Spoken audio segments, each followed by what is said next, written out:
The following is a Brother Asks and Building Better Builders video education series production. This is a Brother Asks and Building Better Builders Uncommon Masonic Education presentation that you are about to participate in. It is one that I have shared since 2009. Bits and pieces of this information have been spread out all over the country and world. In about 20 to 30 minutes, we will come to a closure on this particular phase. This information is conveyed as light to people on the front line. We call them mentors, trainers, coaches, and instructors, and they are to use this information to assist the next generation toward betterment. The information that you're going to hear tonight actually comes directly from my volume 8, which is called Building Freemen, Uncommonly Freeing Masonic Education. This is what you want to say to candidates when they ask you about the word free as you are bringing them up to mastery. During tonight's presentation, I have 3 goals that I want to accomplish to make sure that all involved walk away with some value. The first one is having to do with the backgrounds of specific words. And these words are mystery, free, accepted, and admitted, and Freestone and Freeborn. What I want to do tonight is provide to you some information about how you can express this information to those that you're going to be training and mentoring and instructing. And I'm hoping that the light that I share with you all tonight will help you work toward excellence with a little bit more ease. The biggest challenge that any Mason has is the inbreeding and tunnel vision from the sources that they are researching in. And most of the research that is done is using organizationally focused source literature. And how to mitigate this is basically get outside the organization, look in, and get some outside references, outside organizational literature, so that you don't wind up looking at the same material everybody else is looking at. You will find breadcrumbs galore if you open your eyes and your hearts to material that is outside the scope of what the organization actually provides. And you could actually stumble across some really great light if you're open and available to second guessing a lot of the stuff that is provided to us. I stumbled across something just absolutely fantastic. And it was in my quest when I was looking for the first instances of where the word free was associated with Mason. And I came across a document out of 1376,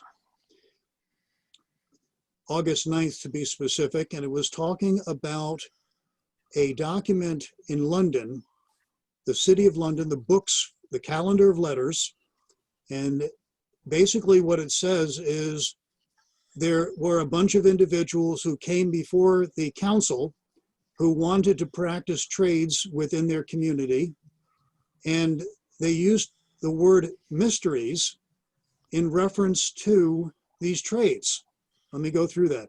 Mysteries, 2 different spellings, same word, and they literally meant the occupation, the trade, or the profession of these individuals seeking to work within London. As a side note, the word mastery was interchangeable with the word mystery during the 14th century. And the word mystery and mastery literally meant the occupational guilds. And if you wanted to learn a mystery, you were actually telling somebody that you wanted to learn an occupation or trade or craft. These gentlemen who came before this council were asked to swear to the council members present that they would preserve each mystery that they were going to practice and make sure that the reasonable customs of that particular craft were adhered to without innovation.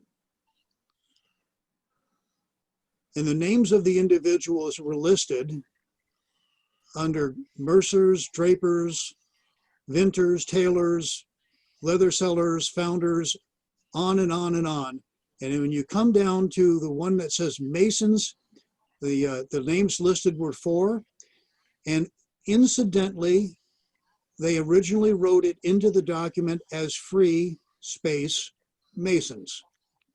And then they crossed out the word free. Now I said to myself, well, that's very interesting. These were free men. They were seeking to work within the city limits, and they had crossed out the word free. That had me scratching my head. I said, there's got to be something going on here, because these guys were absolutely being sworn in to an office. They were free men. Why was that name free crossed out in that particular entry? And why was the first incident of the word free in 1376? I'm going to get to the second one first. In between 1300 and 1400, the aristocracy of England was moving from French speaking to modern English, or the beginning roots of modern English. And it was only in and around the 13 to 1400s that they started writing down things in modern English. That's why we don't see anything beforehand written as free Mason. It just didn't exist. So I had this question, why did they use the word free? They use it in free and accepted. They use it in Freestone. They use it in free Mason and free dash Mason and free space Mason, Freeborn and free hyphen born. They're using this word free. And I started scratching my head. Something was not matching up here. So I started looking at that free and accepted, and immediately I recalled that in my training, I was told that free meant operative and accepted meant speculative. In various jurisdictions, you actually do have this particular thing being taught. Free and accepted means operative and speculative. They go into the fact that, well, the accepted were actually operative, so they were accepted into the craft and they were called speculative. That's why they call them free and accepted. Well, I just kind of scratched my head and said, you know, something's not going on here. What if it's actually something else? So I looked at the easier way. I went to accepted first, and I said, what does it really, truly mean? And I found in Brother Mackey, via his encyclopedia, one of the best sources for the history of the word accepted. And it literally translates into initiated, or entered, or made. Literally, the word accepted is synonymous with being made a Mason, being entered a Mason, or initiated Mason. And of course, this all means basically that you've joined into the craft. When you've accepted, you have come into the profession of Masonry. You're a new member of that specific society, the craft society. And it doesn't mean speculative. Now, how did I come to this? Well, an interesting thing unfolds when we start looking at the word accepted versus admitted. Are they synonymous? And the answer is absolutely not. They are treated as the same thing by many people, but accepted, as before I said, it was joined into the society. They are now a craft member. But admitted has a specific meaning, and that means you've joined a specific lodge, not the craft. You can't join the lodge unless you're a member of the craft, but admitted is joining a specific lodge. And we know this because the word demitted means basically you've left a lodge. So I went back to free and accepted and recognized, okay, accepted actually means initiated, made, entered. It effectively states that the person is an apprentice. Well, I'm left with what I was told originally, that free meant operative, but that just didn't make any sense. There's got to be another clue somewhere. So I started looking under the word free, and I literally stumbled across some more light. And the question arose, why did so many other guilds in and around that time also use the word free or franc or franche in front of the craft as a precursor? The occupational guilds used this prefix in front of bakers, sewers, fishermen, carmen, vintners, watermen, so on and so forth. And this comes straight from the source pages 1314 and 2021 through Ars Quarto Coordinati, volume 10. And I started scratching my head. Well, maybe they were free. Maybe they were at liberty and unrestrained. But I have heard so many people say, well, the reason why we're Freemasons is because we used to work on Freestone, and that's how we got, they were actually Freestone Masons. I'm saying, so, well, why do all these other guilds have the word free in front of them? So I stumbled back to, well, maybe they were at liberty and unrestrained. But then I asked myself, well, maybe, just maybe there's something else to it. And I'm glad I asked that question, because this is the normal definition that you get from most people, that this is the line, the party line, that the word free is at liberty unrestrained. And you've got some people who, based on a conjecture of a brother who's long dead and buried, that it was Freestone Mason who, again, I said something's going on here. Then I stumbled across French. Franche Pierre literally means freestone in French. So I said to myself, well, let me take a good look at that, because currently free, in my mind, as I've been trained, is either unrestrained, easily carved stone, freestone. But there was this guy named Reverend Walter William Skeet, a multi-degree professional who was teaching at Christ College in Cambridge. And he came out with a book that was English etymology, where he talks about freestone being easily carved and what have you. And then a year later, he writes an addendum to that English etymology, and he says, I take it all back.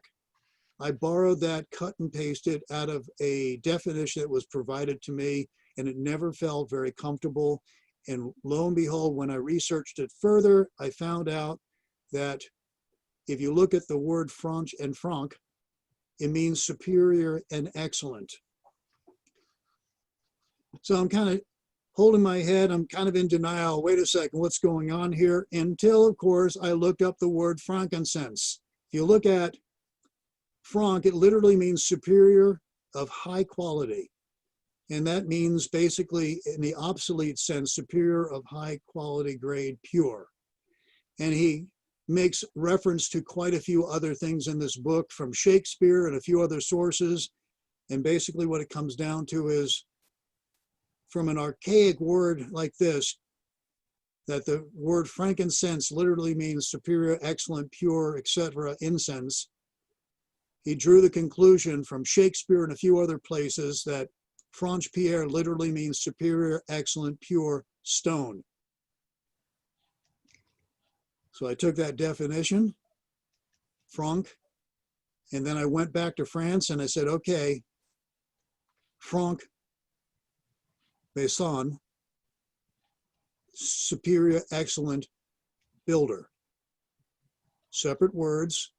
In the French, Franc Mason, meaning superior, excellent builder, and in English, free mason, or not Freemason, but free space mason. It's not a compound word.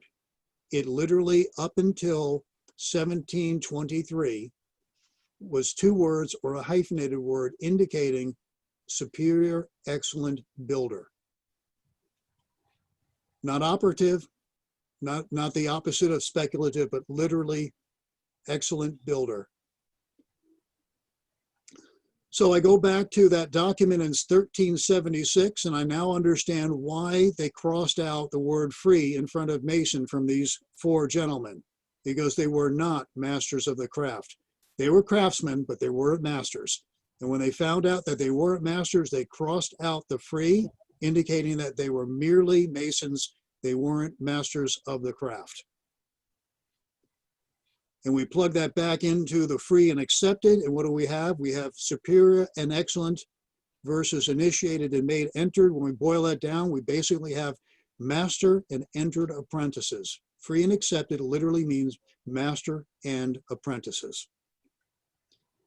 And we go back to why these guilds, every last one of them had the prefix free or franc or franche in front of them, is because they all indicated that they were masters of the craft, and they put that prefix in front of it to let their patrons and let their customers know that they were the masters of their particular professions, and they held the shingle out there free as an indication that they were master craftsmen of their trade. Now we look at the word freeborn. And from everything that we've just gone through with understanding what the word free was, freeborn actually was a word that came into being around the 1500s. And in this respect, a lot of people who use that word freeborn refer to it as not being born a slave or born free. You can't play around with words like this and get away with it with somebody who knows what they're speaking. And you delve into the actual original charges, we find out that this is not so. Freeborn was a word used to clarify something very specific. The phrase was able of birth. Now, able of birth first appeared in the William Watson manuscript in 1535. In and around that time, the word able of anything meant something specific, and we're going to get into that. The word freeborn, however, doesn't appear in any of these manuscripts until 48 years later, in 1583, the Grand Lodge No. 1 manuscript, where it says, "Such apprentice shall be able of birth." That is to say, freeborn with all his limbs as a man ought to be. Now that's an interesting phrase. Literally, freeborn was used to clarify able of birth. So what is this able of birth? Well, able means suitable, and birth can mean background, resources, potentials, but literally when you put them together and you go back into the manuscripts and the documents and the literature of the time, it literally means that they're suitable from the very beginning. Basically, a person who is freeborn is able of birth, meaning that nothing is impeding the great potential to be shaped toward mastery. They have all the potential of becoming a master. Nothing is in their way. In other words, at entry or birth, the apprentice, the candidate, possesses all the potential to be shaped toward mastery. There's nothing limiting them. From the very beginning, they are suitable stock or superior stock. And this allows them to be properly prepared, to become suitable for the builder's use, and ultimately become a masterful craftsman, a craftsman of the trade, even a fellow craft. They are going to be shaped, but in order to be shaped, they cannot contain any flaws that would prevent them from becoming the masterful men that the process is supposed to bring about.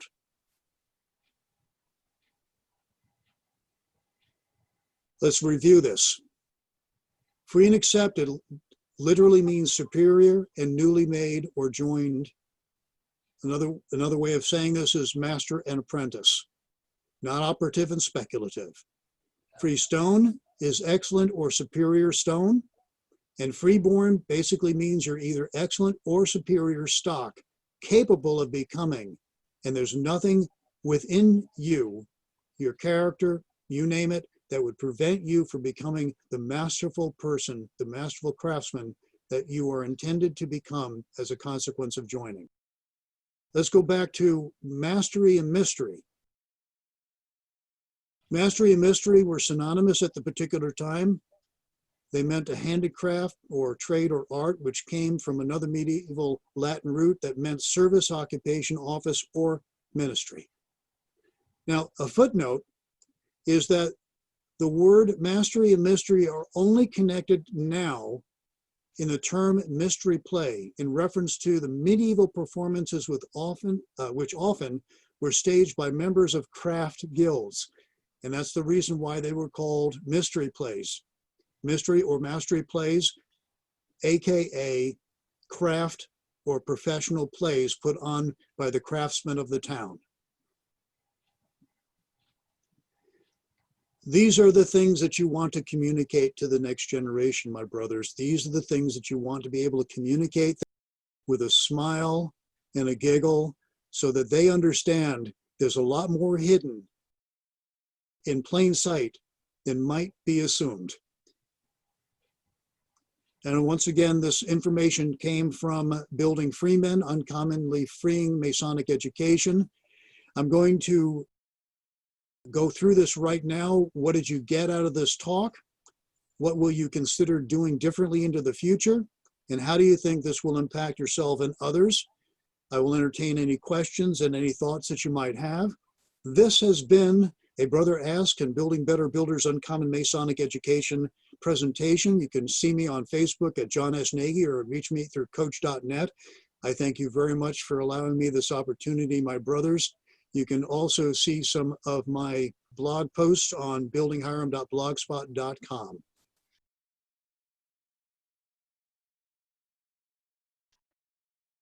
You've been watching a Brother Asks and Building Better Builders video education series production.